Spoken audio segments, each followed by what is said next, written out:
La vida y la obra de Federico García Lorca, que nos llenan de preguntas grandes, deshacen por sí solas una pregunta pequeña. Dulce cliché internacional del periodismo que siempre quiere saber si el poeta nace o se hace. El poeta, y más en concreto, uno de los poetas más poetas del siglo XX, nace y se hace. Como se nace o no con oído para la música, se nace o no con oído para el latido último de las cosas, la naturaleza y esa pasión intermedia entre la naturaleza y las cosas, que es el ser humano. Más que una biografía que añadir a las muchas que ya existen, acaso sea la voz de quienes le conocieron en persona o le conocen en su obra lo que nos puede dar el relato indirecto de la fuerza de un destino. Destino que tuvo su nacimiento en la hermosa Vega granadina, donde el niño de Fuentevaqueros fue mimado por la tradición popular de nanas y romances. Y destino que tuvo su cumplimiento en una vida obediente a la llamada de la poesía, tarea tan difícil de acometer, que junto a la sensibilidad innata obtuvo de Lorca una entrega y una generosidad dispuesta a dar comprensión y trascendencia, música y hasta la propia vida.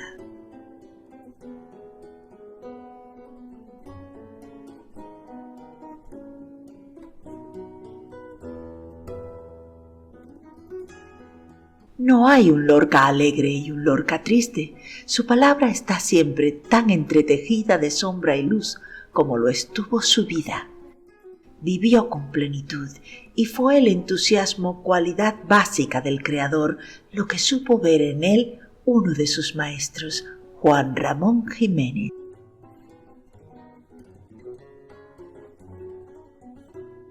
Ese entusiasmo Lorca lo vuelca en la poesía y en la amistad, por decirlo con expresión muy frecuente en un compañero suyo de generación, el también poeta andaluz Emilio Prados. Es Prado quien lo vincula felizmente a una Andalucía mediterránea.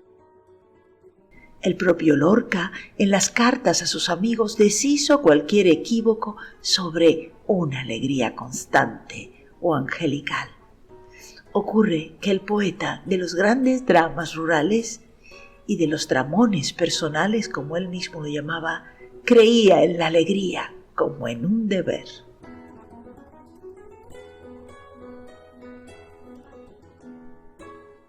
¿Quién sabe si la no excesiva fortuna en el amor, del que acaso el propio Federico se sintiera casi indigno, hizo que el éxito y la amistad fuese uno de los signos vitales de García Lorca?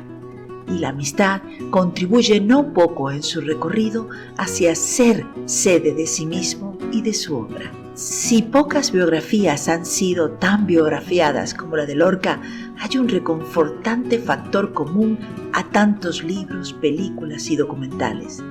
Nos llega el brillo de la amistad.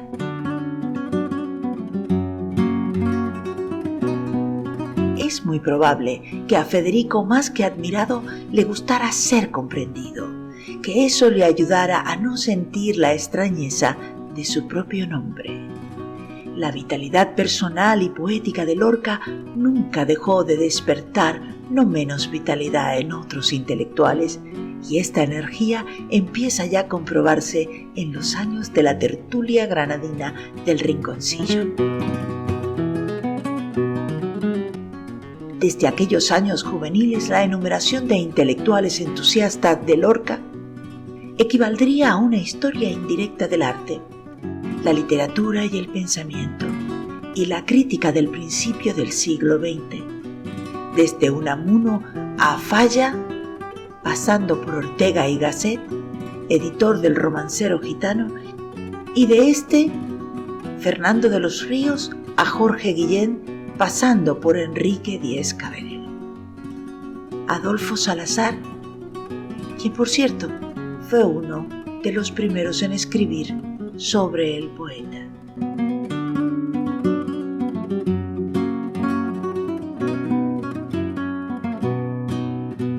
Amistades de muy distinta naturaleza destacaremos un poco caprichosamente por su significación. La primera entre discípulo y maestro es la de Lorca con el catedrático, pensador y político socialista Fernando de los Ríos, cuya presencia en Granada es crucial en la formación intelectual del joven Federico.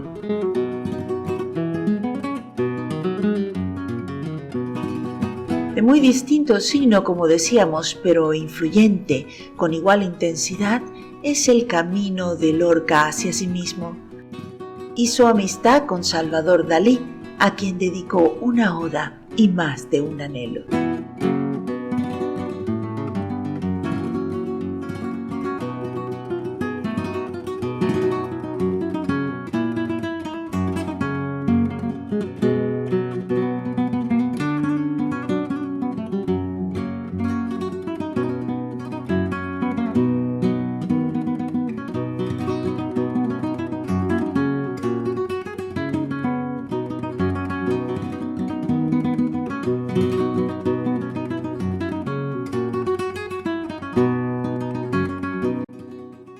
Nacer, hacerse. Si el niño Federico García Lorca fue acunado por la memoria popular, vivida de canciones, cantes, títeres de cachiporra, romances o leyendas que fueron como la lactancia de su temperamento creador, no podemos olvidar que éste se desarrolle en un ciclo afilado de vanguardias como el surrealismo o el cubismo, a las que Lorca no solo no fue ajeno, sino que como Falla en la música o Buñuel en el cine, las avivó con su legado milenario que latía en su sangre y en su manera de mirar al mundo.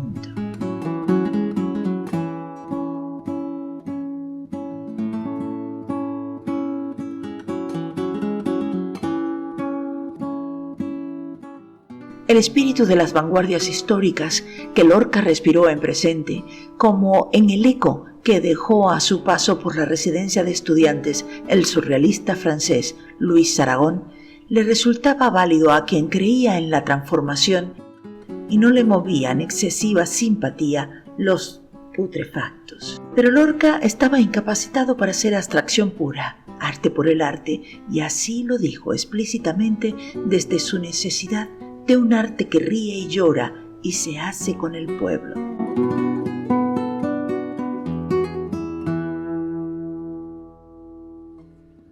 Esta fe radical por la que dio la vida también es la que da vida para siempre a su obra. Así puede entenderse que el autor del Romancero Gitano o la Oda al Rey de Harlem inventó la barraca para llevar la alegría de los clásicos al último rincón del hambre.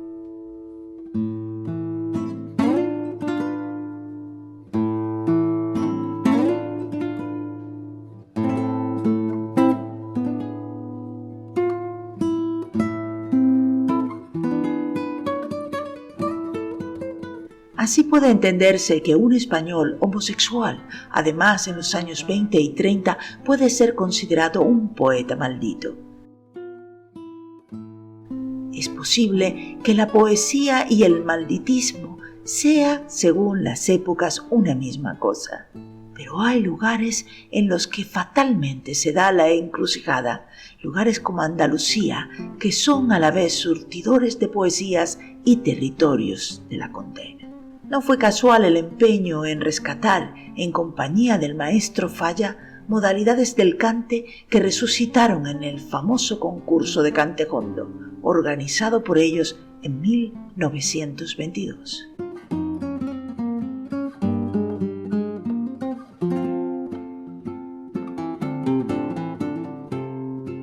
En su propia obra, Lorca es llevado a símbolo universal la pena negra, el duende y otras realidades inexplicables a las que los estudiosos buscan explicación en la historia misma de Andalucía.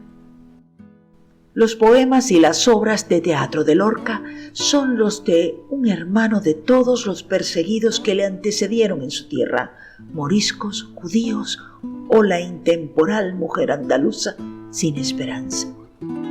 Es esta sensibilidad, más allá o más acá de una educación perfecta, que acertaron a facilitar unos padres propicios, la que opera el milagro que podría suponerse por el momento irrepetible del poeta que conecta con su pueblo, siendo los suyos unos versos a veces herméticos, vienen del agua última del pueblo y a ella vuelven con naturalidad. Solo lo espíritu esencial lorquiano, trémulo de verdades últimas, puede conseguir que se canten y recuerden unos versos surrealistas y barrocos con los que la luna vino a la fragua con su polizón de nardos.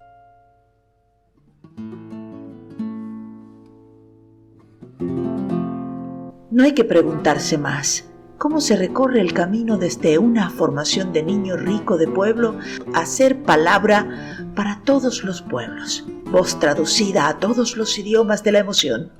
Esto no ha sido obstáculo para que algunos sigan preguntándose o afirmando si es su condición de mártir de la Segunda República Española la que ha dado fama universal a Lorca.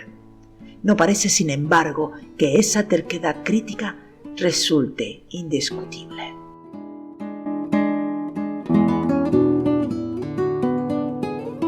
Si en algo coinciden los lorquistas de todo el mundo, es en señalar que la obra de Federico García Lorca, siendo tan universal, es muy española, o viceversa, siendo tan española, es muy universal. Puede ser que, como aclaró otro de los maestros del poeta, Ramón Gómez de la Serna, el mundo no está tal como parece. La misión del talento es ahondar hasta un sustrato común, transferible. Y si es un poeta genial, es por eso, por haber cantado no a la vida de un hombre, sino la del hombre. El dolor humano no suele permitirse demasiados matices nacionales, y Lorca supo ver eso, desde el lugar en el que le fue dado verlo. Fulgurante de sur y siglos, las tierras andaluzas de su infancia y su muerte. Una vez escribió acerca de la inmortalidad. Yo no quiero, dijo, llevarme en mi casa a las estrellas, como ellas, anterior y posterior al mundo, ha quedado su obra. Su influencia, no por el estilo, que no puede imitarse sin caer en lo quiche, sino por el ejemplo de integridad y grandeza, discutible en algún verbo, indiscutible como poeta, uno de los mayores que ha dado la humanidad al siglo XX o el siglo XX a la humanidad, y que tuvo además la inteligencia de saber tomarse a guasa la mitad de las cosas y buena parte de sí mismo. Pero en este cuadrado de tierra violentamente arrancado a África, hubo una guerra civil. La nación se tomó tan en serio a sí misma que terminó por destruirse, o casi.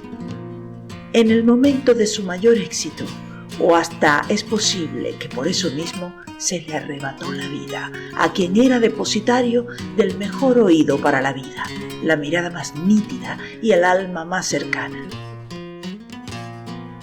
Hay quien ha llegado a imaginar que horas antes de ser fusilado no dejaría de necesitar la alegría de ese deber, y enseñó a sus compañeros de celda a hacer los anaglifos que hacía él con sus compañeros de la resi, a poner un dedo tembloroso y final en la llaga de absurdo de la realidad. Una realidad que la obra de Federico García Lorca hace definitivamente habitable en el momento en que la intolerancia le obliga a él mismo a dejar de habitarla. Pudieron matar a la persona, sangre en la frente y plomo en las entrañas. No pudieron, ni podrá nunca nadie, deshacer al poeta, que para siempre se convirtió en sus palabras y sus palabras en pueblo.